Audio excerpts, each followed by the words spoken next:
Empire Day!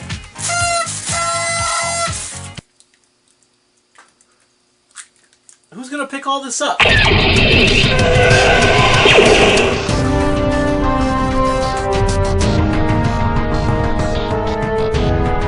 Welcome back, Rebels fans, to the Rebels Recap, right here on Positively Nerdy, and this time around it's the 7th episode of Season 1, Empire Day. Yay, it's Empire Day, the 15th anniversary of the formation of the Galactic Empire when Emperor Palpatine freed all of us from the oppression of the Jedi and the system of the Old Republic, and now we celebrate through massive Imperial propaganda. And because it's such a big deal, all the Imperials we've met to this point are gonna be there.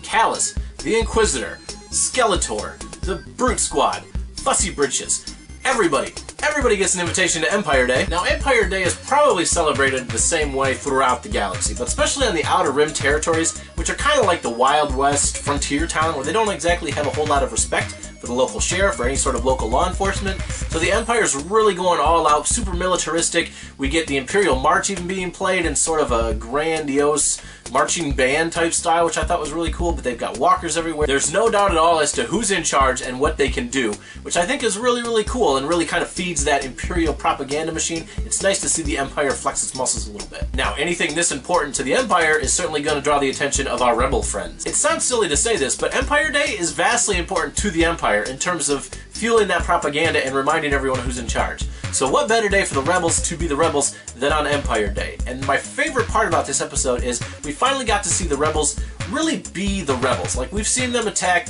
Imperial transports and steal stuff from the Imperials, but this is more of a symbolic gesture by the Rebels to fight against the Empire in front of a lot of people, really making a stand, really being the Rebels we all kind of want them to be. And here they are in the 7th episode, finally giving us a big symbolic gesture to counter the Empire's big symbolic gesture. Pretty awesome. Now, for whatever reason, Empire Day has Ezra all sorts of riled up, but we'll get to that in just a little bit. But it just so happens that Empire is not all fun and games, not for the Empire and not even for the Rebels, because against the backdrop of Empire Day, the Empire is actually searching for a Rodian named Zebo that we met a few episodes back that knows Ezra's parents. And with the help of a cybernetic implant that's definitely going to remind you of Lobots from The Empire Strikes Back, Zebo has access to everything the Empire is working on. Everything from troop locations, to ship transports, to their 5-year plan. Which is interesting because as viewers we know that this takes place 5 years before the Battle of Yavin. Now, with all the knowledge that's bouncing back and forth between the Rodian's brain and his cybernetic implants, it's no wonder the entire Imperial force of Lothal is looking for this guy. Fortunately, because of the friendship that Zebo had with Ezra's parents, Ezra knows exactly where to look for him, and the Rebels get to Zebo first. And thanks to Zebo, we actually get to find out, along with Sabine and Kanan, why Ezra is in such a bad mood. Not only is Empire Day his birthday, but apparently it was the day his parents were taken away by the Empire. And we find out a lot about his parents in terms of they used to broadcast pirate signals from their basement, essentially, against the Empire, encouraging people to speak out against the Empire.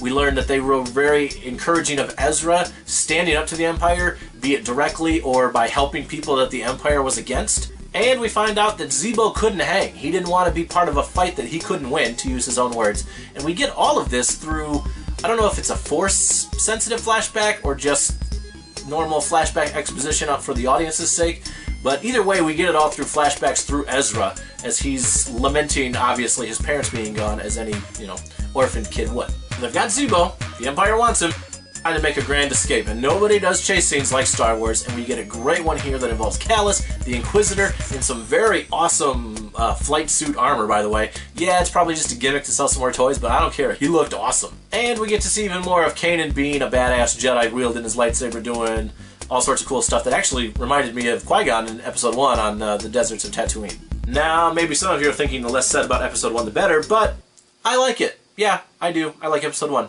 Deal with it. So they outrun Kallus, they outrun the Inquisitor, they get away aboard the Ghost, and Zebo is still babbling nonsense. Ezra asks Sabine what he's talking about. Sabine looks at Ezra and says, he knows what happens to your parents. And then